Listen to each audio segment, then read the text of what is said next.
What's up, in the loop? It's Hyde checking in from Bellewaerde, small zoo slash theme park that's on the west side of Belgium. Well, that's a big bummer. Shocker, the Intern water ride is not working. Time for their family-sized coaster. They do have a single rider line.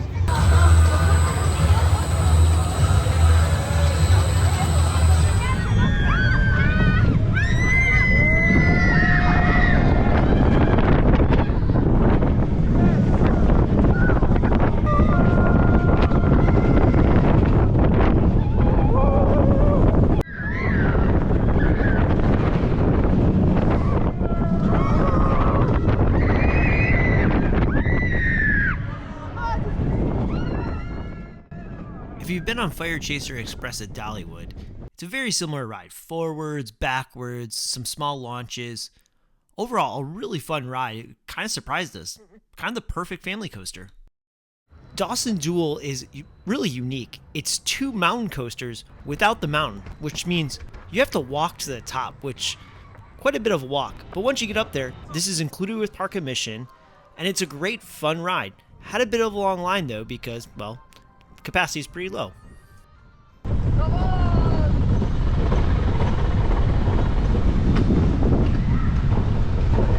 Heavily wooded section of the park here.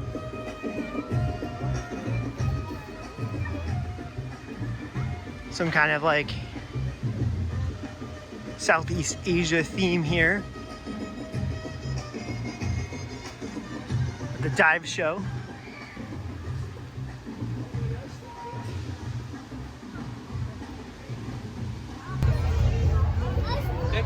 That is a record that, props to you, man. I would not want to try to break. Drop tower. A Peter Pan themed ride there. And of course, it would not be a theme park unless you had a Wild West area. So it looks like we're coming into the Wild West up here. Correction, it's the Wild North. It's themed to Canada here. Camp Niagara. Big splashdown ride, kind of hidden here. They do have the bridge that you can stand on. Never seen this before, where a water ride has a bridge you can get wet, like very common. But like a safe zone behind the glass.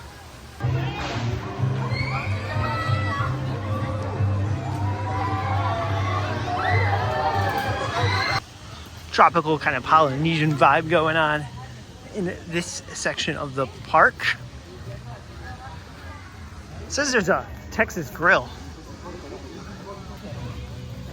Now this is one of the newer sections of the park themed around the Amazon, and this is where the incredibly looking Intamin raft ride. Big bummer. This crazy new Intamin water ride is not running. Given the scaffolding behind it, I don't know. Maybe it's not going to run anytime soon. Looks like maybe they've added some gripper to maybe slow the rafts down. Maybe that's what they're working on. I have no idea. I'm just theorizing. There's also a drop track section in there that's supposed to be pretty cool. It's a big bummer. You can see the ride goes all the way over there with that tower lift. One of the pretty big raft rides out there. So not surprised that it's closed because something this complicated probably having issues, but big bummer. This is how crazy that raft ride is. There is a run out here, so you can see it goes up one lift, does some back and forth, and then drops into here. And then another vertical lift takes up to the top for the main event. This area is really nice and really well themed compared to the rest of the park. The rest of the park's not bad, but this is like, you could tell, brand new kind of theme that they went all in on. Brazilian buggies. Little kids coaster going on over here. Exactly what you'd expect. Mexico.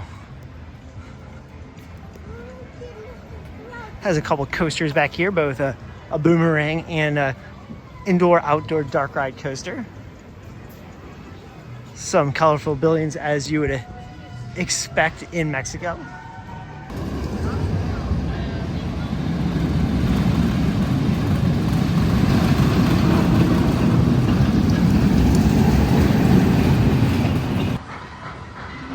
park does have a topple tower, but if you know anything about topple towers, they rarely work, so I'm not surprised this thing's closed. But it is right next to their indoor-outdoor roller coaster. They replaced, I believe, one of their dark rides. Anything that has an indoor queue, an indoor air conditioning queue, it's already a winner in my book. But this is a cool little Mexican-themed area here.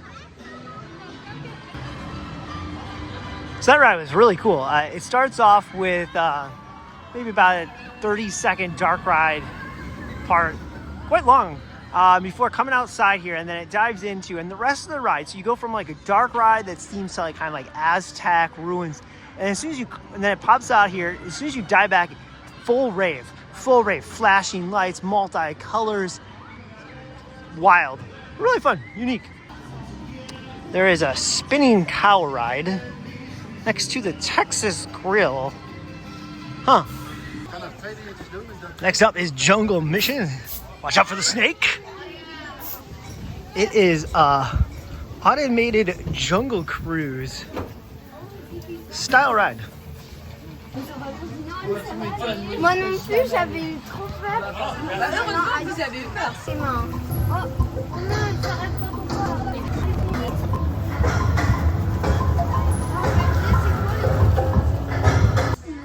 Ah oui, c'est un wapiti. C'est le bon qu'on connaissait pas.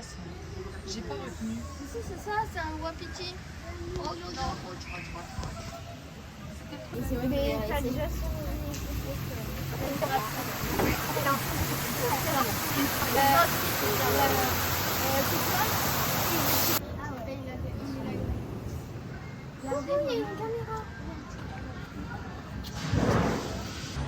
Park is also a zoo, and it's a warm day.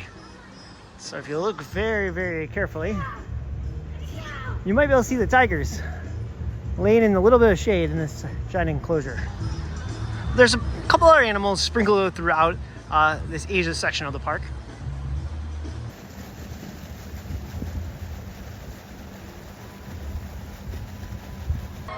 This is the leopard enclosure. Did the leopard get mad? That is what I want to know. It doesn't look like it's broke on this side. It looks like it's broke on the other side, and I don't see the leopard in there. Wonder what a magic slush is, but it's closed, so I won't know. They have a ride that I think every park needs. Houdini House. They're very difficult to describe, but essentially they're a dark ride that kind of swings back and forth, and then the walls rotate with you to really make it feel like you're going upside down when you're not really. But really cool attraction. More parks need them.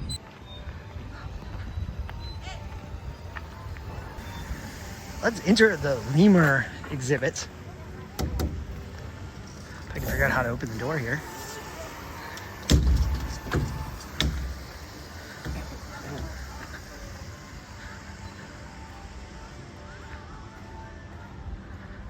They have quite the extensive enclosure, but they're all over here. Look at this.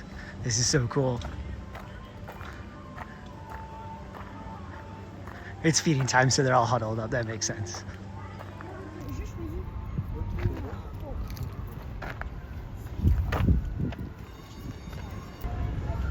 Adventure Club, Kungaloosh.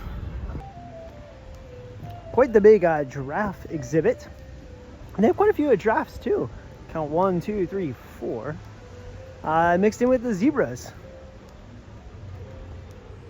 Nice little path that goes all the way around and then up to this landing that gets you pretty close. As I wrap up here in this quiet section of the park, walking by their family coaster here, which is pretty cool. It's kind of like Fire Chaser Express a little bit. You can see it does like fully weave through like this very quiet section of the park over here. So the park pros and cons, right? When you're a big new ride that gets international acclaim or intrigue by the theme park community is closed, that's a big bummer. So that sets the day off a little bit on a bad note, but the park did a good job of trying to hold its own without that. nothing really stand out here, but it's like half zoo, half theme park. If you came here just because it was a zoo, you'd probably be a little disappointed. If you came here just because it's a theme park, probably be a little disappointed as well. As with all my European park videos, I like to share travel scores, how easy it is to travel there. Language barrier, everyone pretty much spoke English, most signs were in English. It's a little bit off the beaten path, no readily available train stations to get here, you gotta drive. No free Wi-Fi, but cell service was pretty passable. And money, everywhere took credit cards, so no problems there. So would recommend this if you like zoos and you like theme parks, because you get both and that makes it feel a little bit more worth your time and money. We spent about 3 hours here, 3.5. Obviously that's with their biggest ride closed, and we didn't do a lot of the flat rides. If you like to do a few flat rides and their biggest new ride is open, and 4D theater and a few things like that, you might need 4 or 5 hours, but probably not more than that. So thanks for watching. Be sure to like and subscribe. We got video tours of all kinds of parks around Europe, as well as full POVs from some of the rides you see in this video.